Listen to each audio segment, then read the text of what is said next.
Hey everyone, Walter Crosby with Helix Sales Development, your host of Sales and Cigars. Today's episode is how to think about marketing, how to think differently about marketing. And my guest, as always, is Matt Anderson. And we go a little different today. We've been talking about this sort of crescendo of how to build a marketing message and what that looks like and the components of it. And today we're going to talk a little bit about the issue of how business owners and salespeople think about sales. And we put it in this concept of a mental model of the features and benefits mental model versus the mental model of escape and arrival. And we get into what that means, where we're if we're doing B2B complex sales and we're trying to get that buyer to understand that your product and you are going to be a differentiator. We can't do that by talking simply about features and benefits. We need to help them realize that their life's going to be better in some way. They're going to escape some sort of problem. And when they need to discover that on their own. So that's the model we're going to talk about. And then we got a little tease at the end about some service that we're going to bring to market. So go grab a cigar, grab a cocktail, strap in for another impactful episode of Sales and Cigars.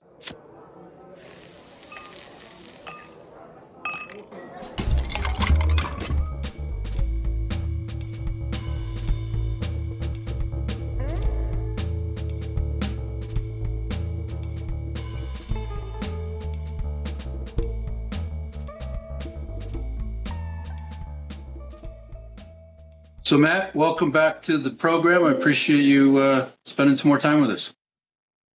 Yeah, thanks, Walter. It's always fun.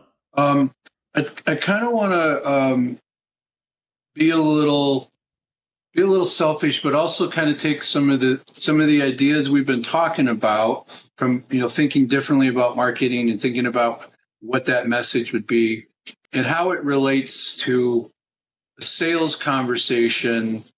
And marketing and sales having some congruency with our messaging. And I want to tie it to some conversations I've had this week and last week with a couple of clients. Did that upset the apple cart too much, you think? No, not at all. That sounds good. You're a pro that I figured you could pivot with me on this. So let me set the stage. We've been talking about, what marketing is, how it's different than what people have done in the past, how much easier it is to get the message out, how broader our audiences are, and what those elements are that we should be talking about. And I think that's where this conversation with a couple of clients really struck a chord with me. And I was looking forward to this. Has been our calendar. I've been looking forward to get your perspective. So I have a couple of clients who want to talk about in their sales conversations. They want to talk about their product. They want to talk about how cool the features are that they like about their product that they think makes them different. They want to talk about some of the benefits that they think are appropriate for the prospects on a broad spectrum. And let me set this up as well with, I think there's a difference, and we can talk about this. There's a difference between sales conversations that are transactional, that are almost, you can almost do it on Amazon, right? You can buy a car now online, literally on your phone. I'm not talking about those. I'm talking about the more complex B2B sale where somebody really needs to be consultative in the true sense of that, have a process to follow, differentiate. So let me tee this up. They have a product that is that some of their customers don't have an idea that existed, that it provides great value to a customer, but they first have to educate them, like what the hell the product is, what it does, and what that benefit is. So it's almost going back. This product is not the kind of thing that someone's actively shopping for. Not unless they're an educated buyer. Yeah. And it's not an expensive product, but the way to sell it is to position the ROI. Okay. So my argument was we need, and this is what I'm looking for from you was my argument with the business owner offline or not on target from a marketing sales perspective because you understand both. So I wanted them to talk about how their product fit into the buyer's world, right? What the context was. And I wanted them to be able to, that they couldn't just go in and say, I got this cool product and you should buy it because it does this and this. I wanted them to take a step back and say, have you ever considered, how long, your assets last in this context and and put it in the context of time and money and risk. And this company can actually help them save time, help them save money, lots of money, and help them mitigate risk.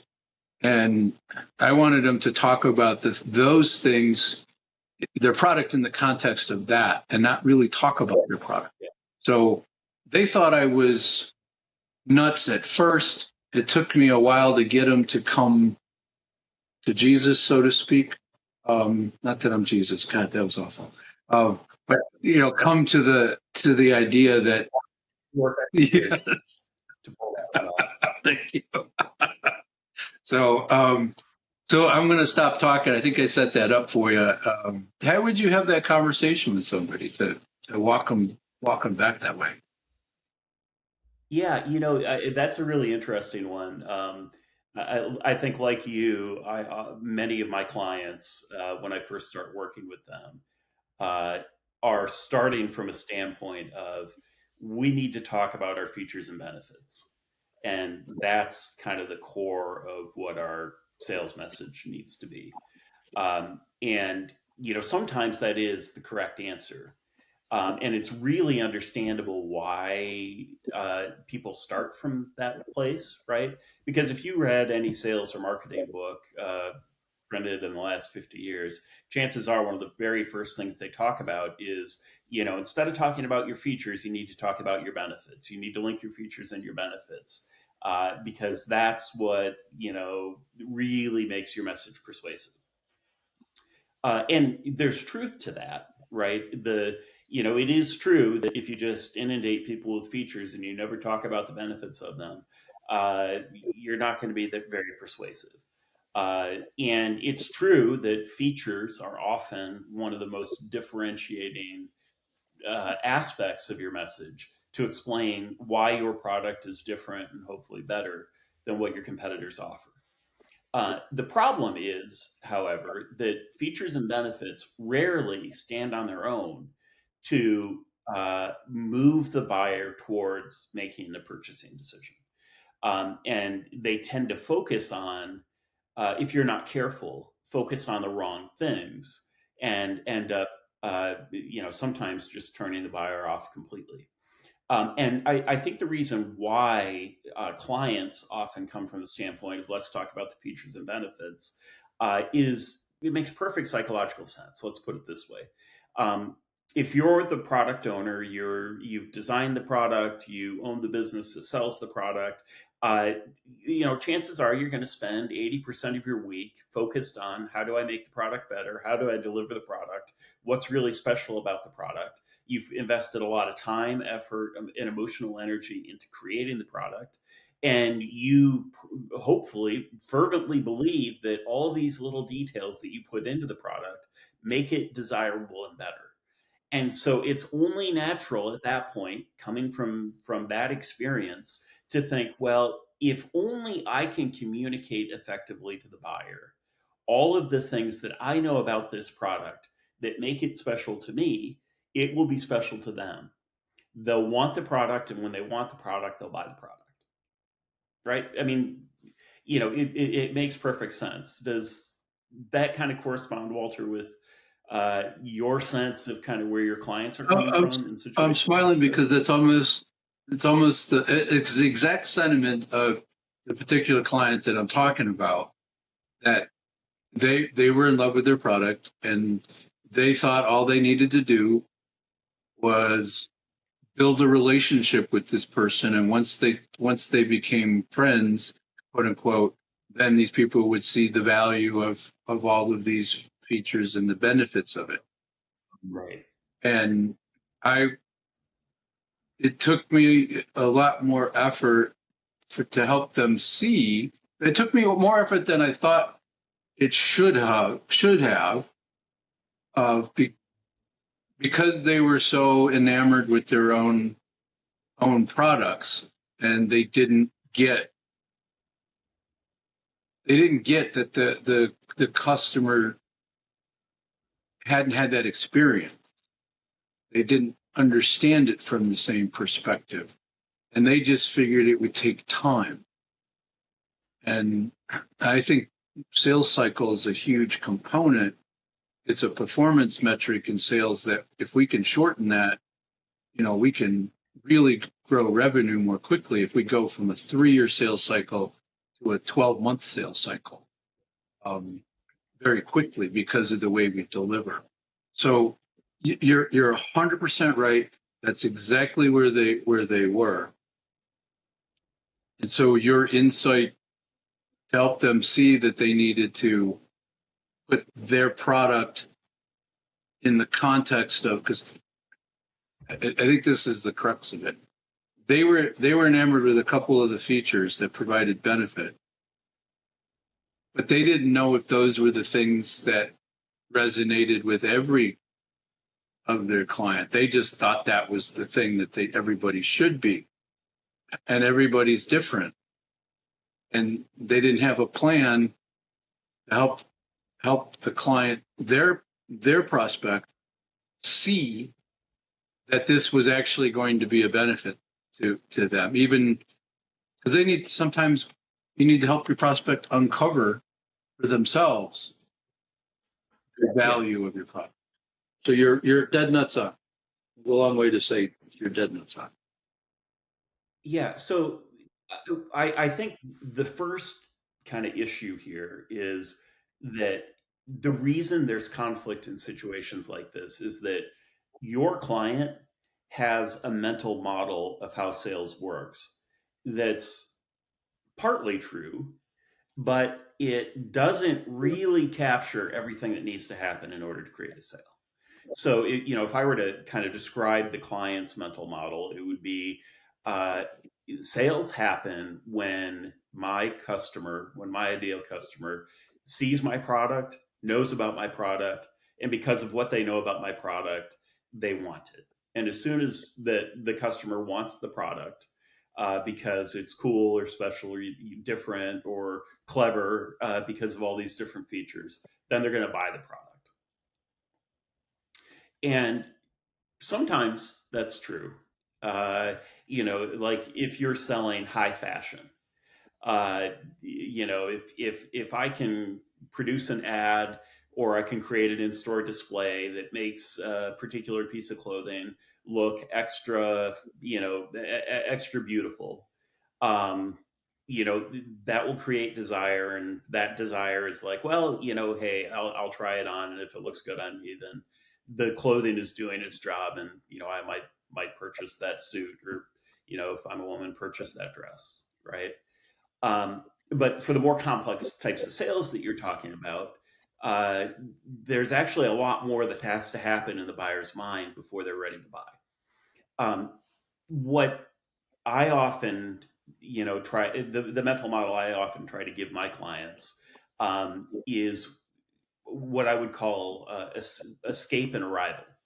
And I think this is the fundamental marketing story or the fundamental sales story. And this is the story that you have to create in your buyer's mind.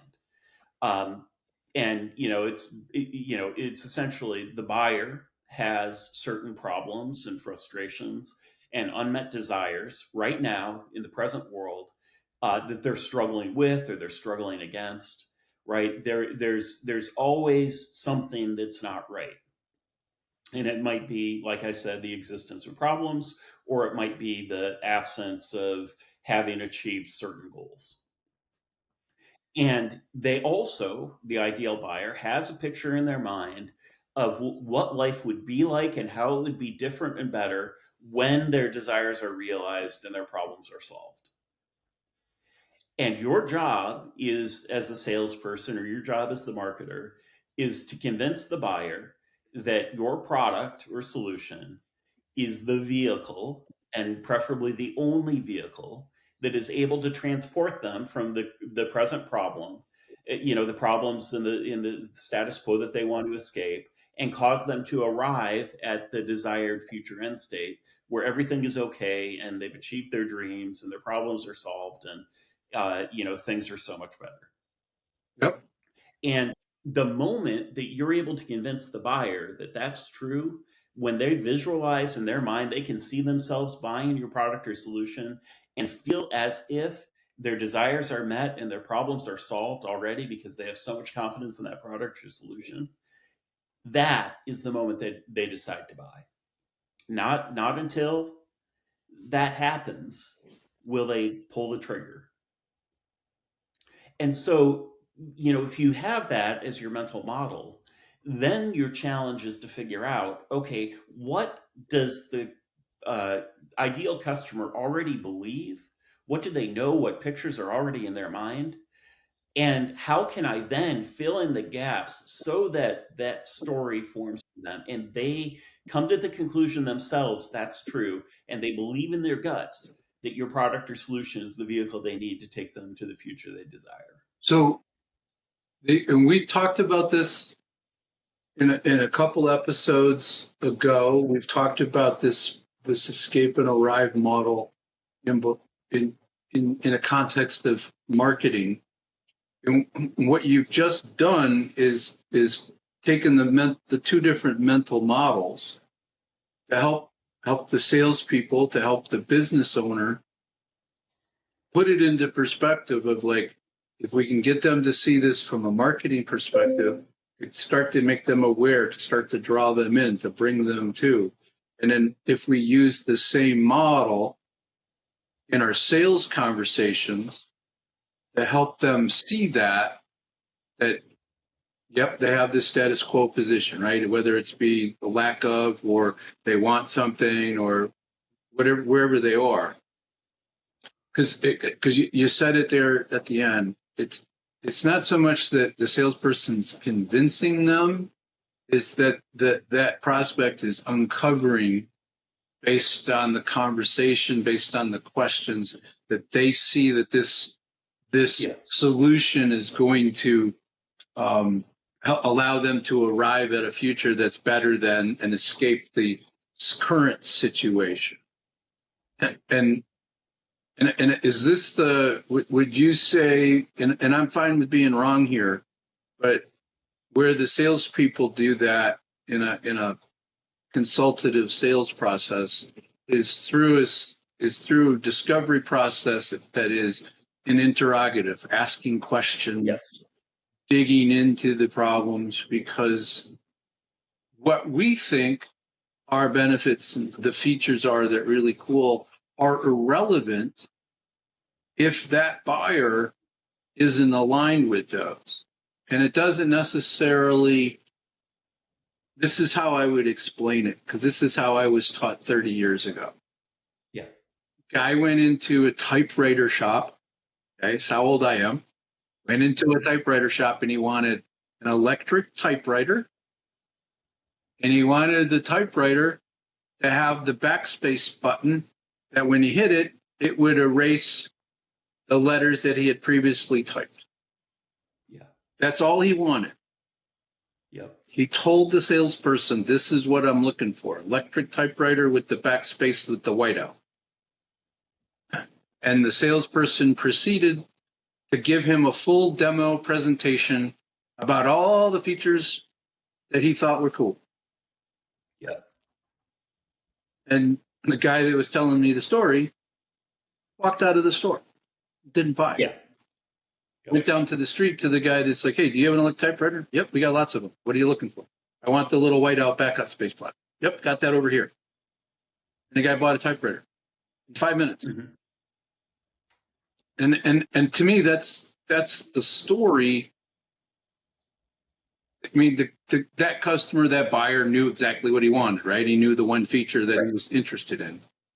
But I mean, that ties in. Like, let's not go sell to the feature benefit that this person doesn't care about. Let's really help them. Let's figure out what it is that they do care about, and then say, well, this does that. Does that solve that problem? Does this solve that problem? Yeah. Okay. Well, what would you like to do? Right. And they figure it out for themselves. I mean, am I on the same page there? You are. I would complicate things just a hair, though, because in the story that you're talking about, you're that the guy who's shopping for the typewriter is actively shopping. Yes. He already knows what he wants, and the job of the salesperson at that point is to say, "Yes, we have what you want. Here's what it is. Come on, let's go buy it," and the guy's going to buy it, right? In the first example you set up, though, you've got someone making a complex B2B sale to a customer that may not even be aware that this category of product exists and doesn't know why they might want it. So, at a certain level, those are two very different They are. But if we situations. don't understand that the typewriter thing, if we start doing a full demo when we don't really need to do a full demo, Yeah, all we need to do is solve the three problems that they ask for.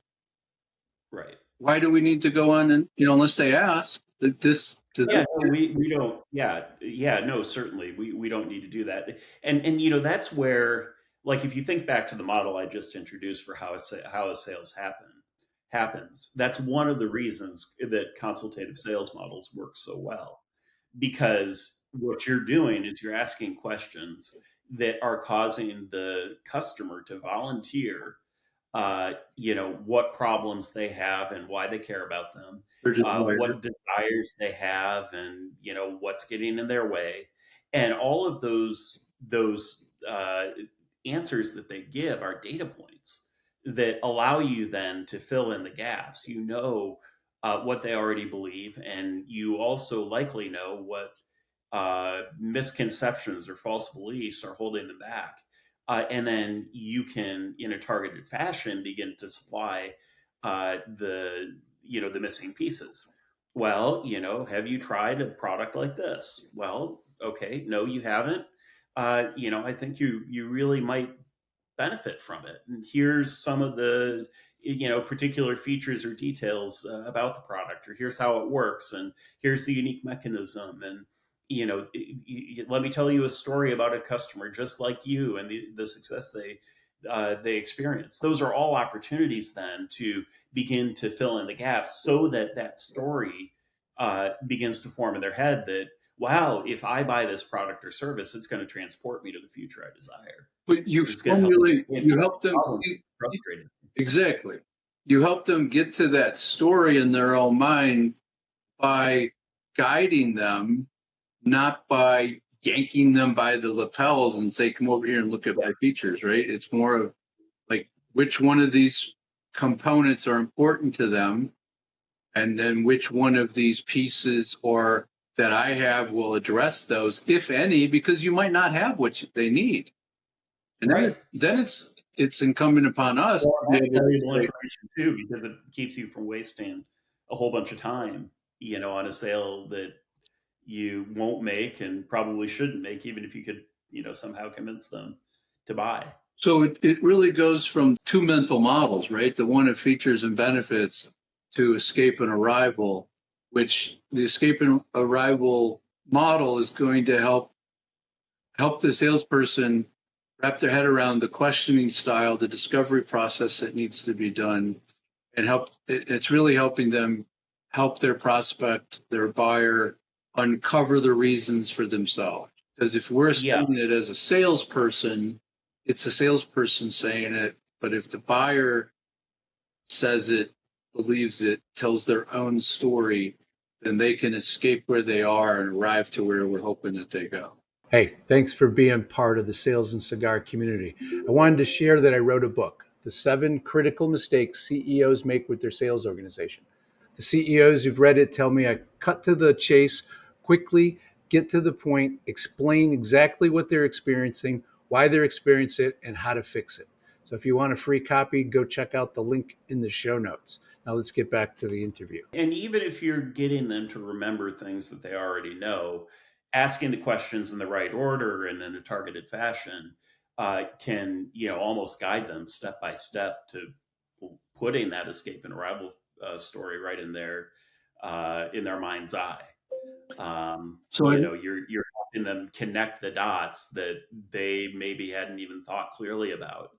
Often using things that they already believe to show that they're, already 95% of the way towards buying the product. And then you're just supplying a few of the missing pieces, educating them about aspects of the product or, how it works and, giving them success stories and proof points and things like that so that they truly believe, yeah, this product will do what I want it to do for me. some people just need to believe it for themselves and they're willing to take the step, and others need to have 47 testimonials and proof point, Yep. and that's fine, right? We need to be able to deliver, but it's helping them get there without yanking them over the edge, and so that's helpful to me, and I think that it should be helpful to any of the business owners and salespeople out there. Is you have that one mental model of the features and benefits, and I just need to tell them about my thing and it'll be great, they'll love it, and I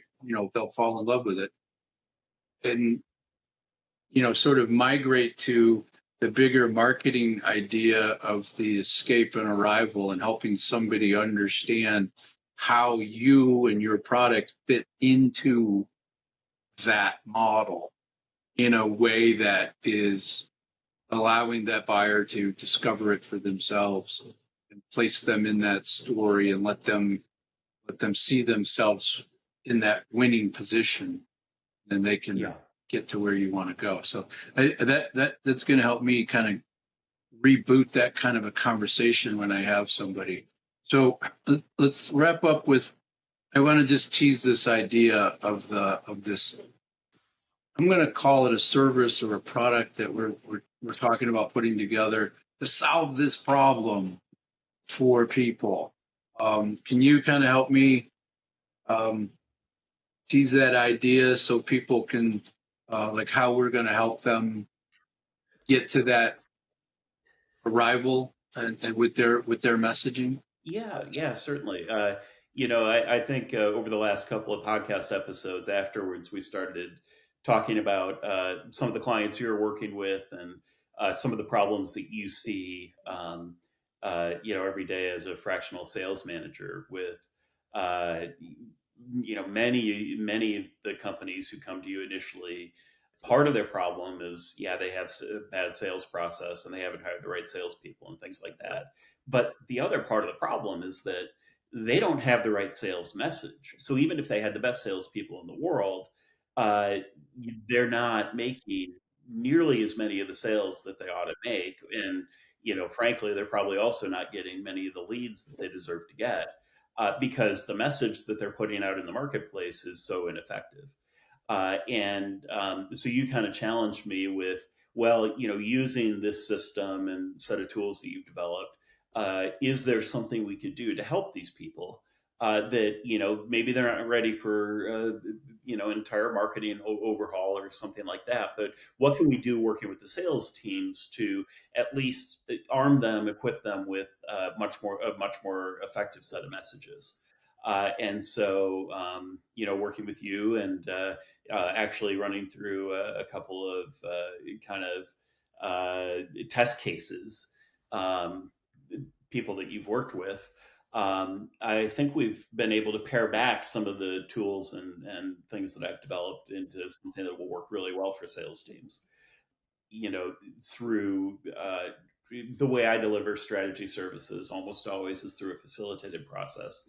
And I think this would be a really good fit for sales teams to work with them in a facilitated session to uncover the kind of the raw ingredients that their message needs to have to build that psychological profile that we talked about.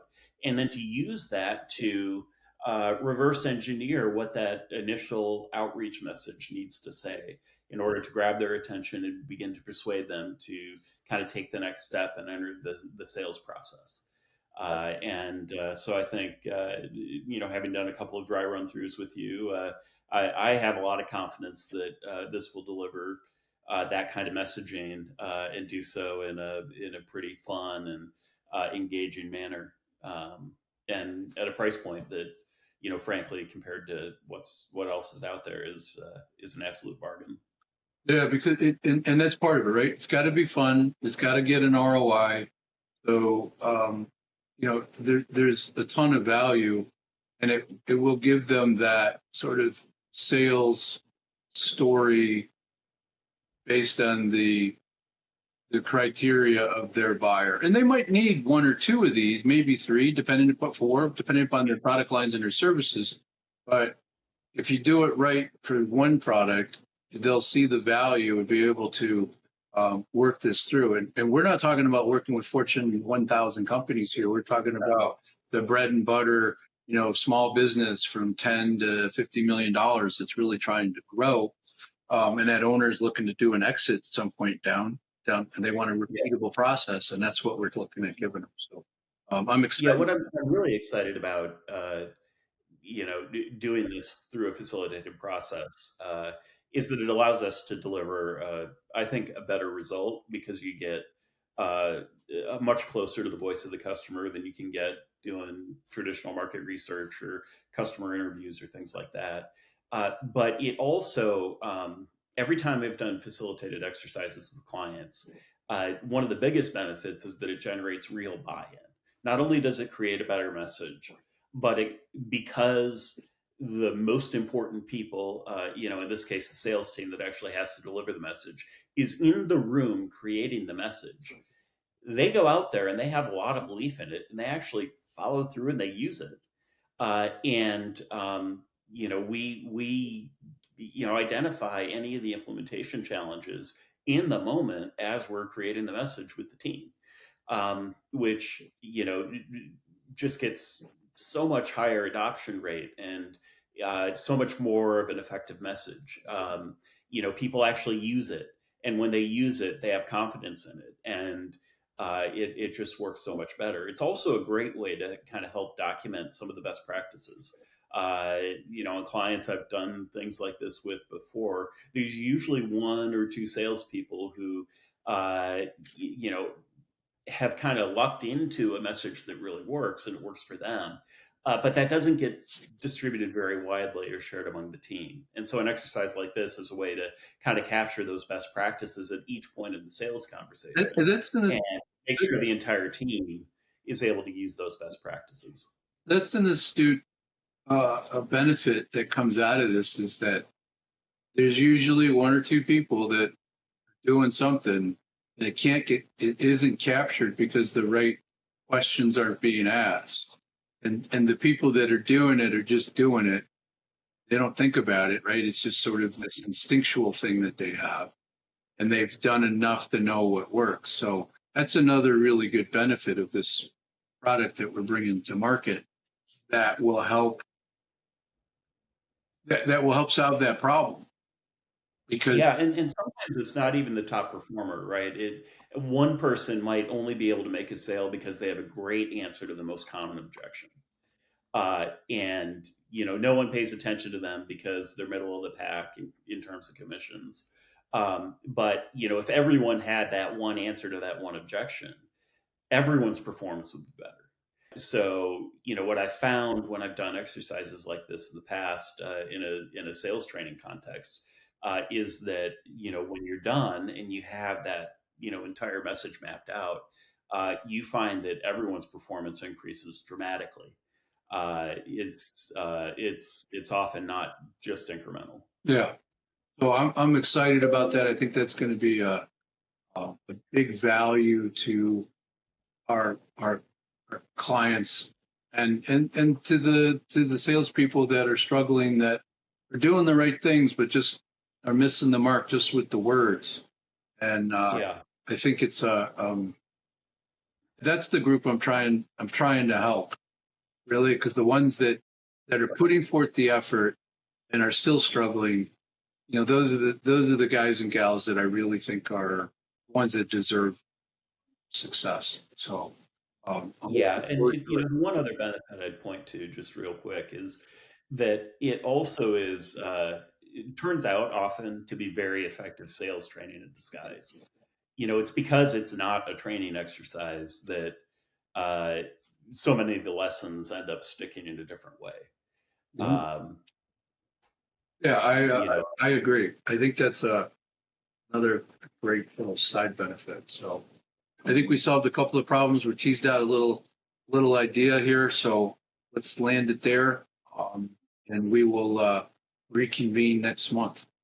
Appreciate it, Matt. yeah, that sounds great. I'm looking forward to it. Thank you. Hey, thank you for being part of the Sales and Cigars community. I want to take a quick second to share that I'm doing a free sales hiring challenge this month.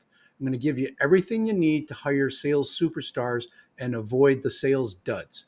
Check out the link in the show notes to be able to sign up for free.